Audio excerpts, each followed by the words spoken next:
Welcome to the comfy zone. Make yourself at home. My name is Michael, and I'm a freelance writer. I've been traveling the country for the past few years, always looking for my next story. But when I arrived in the small Texas town of Millersville, something about the place felt different. Maybe it was the way the locals seemed to stare at me, or the way the trees seemed to whisper secrets in the wind. I couldn't quite put my finger on it, but I knew there was something eerie about this place. I rented a small house on the outskirts of town, a cozy little place with creaky floorboards and peeling wallpaper. It wasn't much, but it was home. I spent my days wandering the town, talking to locals and taking notes. There was something strange about the town's history, something that the locals seemed to be hiding. But no matter how hard I pressed, they wouldn't give me any answers. I've been in Millersville for a few months now, and I'm starting to feel like I'm going in circles. I've covered all the usual topics for a freelance writer: the town's history, local legends, and even the ghost stories that the locals whispered about in hushed tones. But there was one story that kept coming up again and again, a story about a house on the outskirts of town that nobody ever talked about. They called it the Silent House, and it was said to be cursed. Despite my curiosity, nobody would tell me anything about the Silent House. But the more I heard about it, the more my curiosity grew. I knew I had to investigate.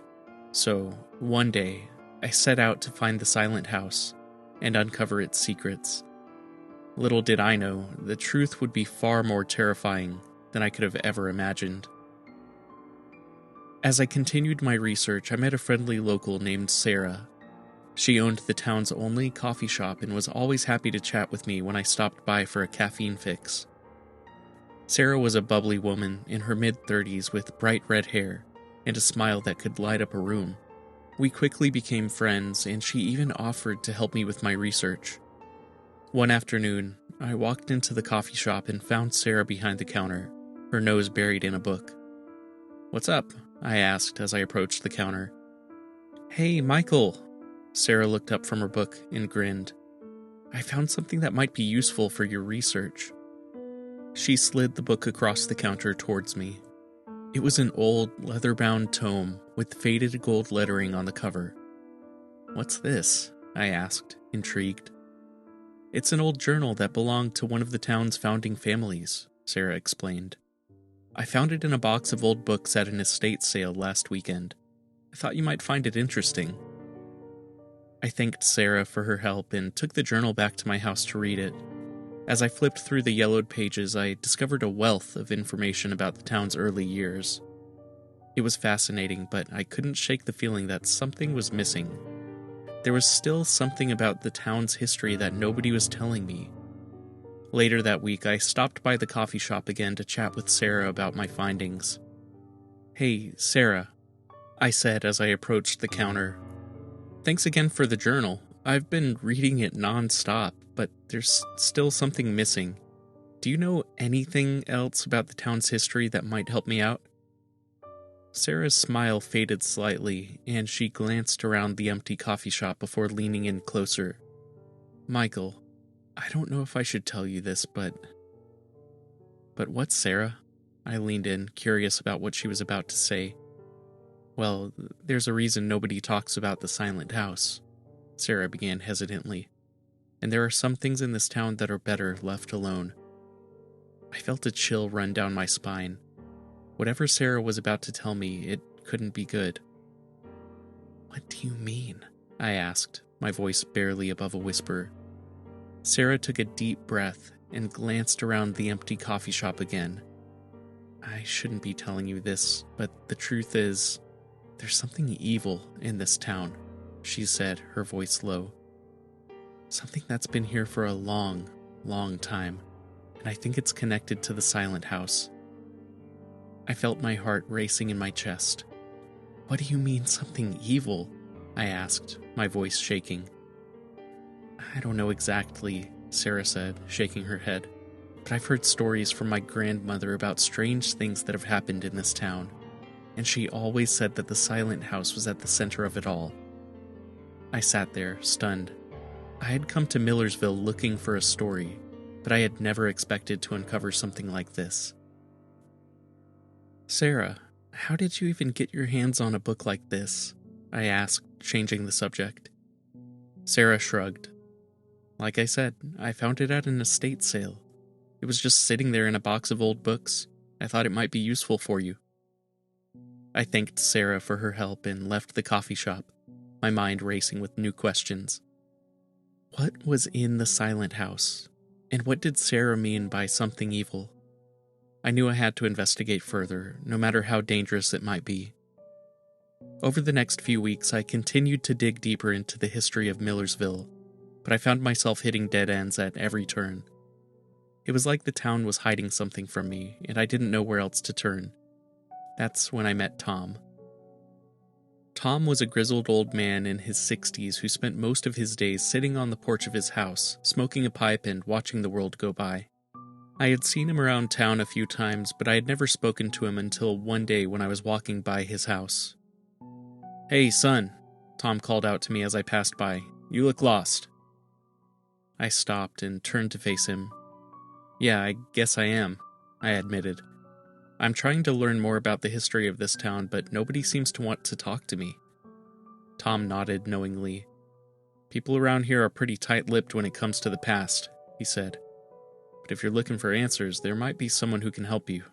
"Who?" I asked eagerly. "Old Man Johnson," Tom said, his eyes narrowing. "He's been around here longer than anyone, and he knows things that most people don't. But be careful, son. Old Man Johnson isn't one to be trifled with." I thanked Tom for his help and headed to Old Man Johnson's house, which was located on the outskirts of town. When I arrived, I found a ramshackle old house, surrounded by overgrown bushes and weeds. I knocked on the door, but there was no answer. I was about to leave when I heard a raspy voice behind me. "What do you want?" the voice asked. I turned around and saw an old man standing in the doorway, glaring at me with a suspicious look in his eyes. Hi," I said nervously. "I'm a journalist, and I'm trying to learn more about the history of this town. I was told you might be able to help me." The old man's expression softened slightly. "Come in," he said gruffly, "but don't touch anything." As I stepped inside the musty old house, I realized that I had stumbled upon something that I might not be able to handle. I followed Old Man Johnson into his living room, which was cluttered with old newspapers, books, and antiques. The room was dimly lit, and the air was thick with the smell of tobacco smoke. Old Man Johnson gestured for me to sit down in a rickety old chair, and I did so hesitantly. "So, what do you want to know?" Old Man Johnson asked gruffly, settling into a threadbare armchair opposite me. "I'm trying to learn more about the history of this town," I said. "There seems to be a lot of secrets here, and I'm hoping you can help me uncover them." Old Man Johnson snorted. "Secrets, huh? What makes you think you're entitled to know them?" "I'm a journalist," I said, trying to sound confident. "It's my job to uncover the truth and report it." Old Man Johnson eyed me suspiciously. "And what do you think you know about this town?" I opened my mouth to respond, but Old Man Johnson cut me off. "Never mind, I already know what you think you know. But let me tell you something, son. You're playing with fire. There are things in this town that are better left alone. Things that you don't want to know about." I glanced around the cluttered living room, feeling more and more uneasy by the second. Old Man Johnson was clearly a man with a dark past, and I wasn't sure I wanted to be in his presence any longer. But at the same time, I couldn't help feeling like he might hold the key to the secrets I was trying to uncover.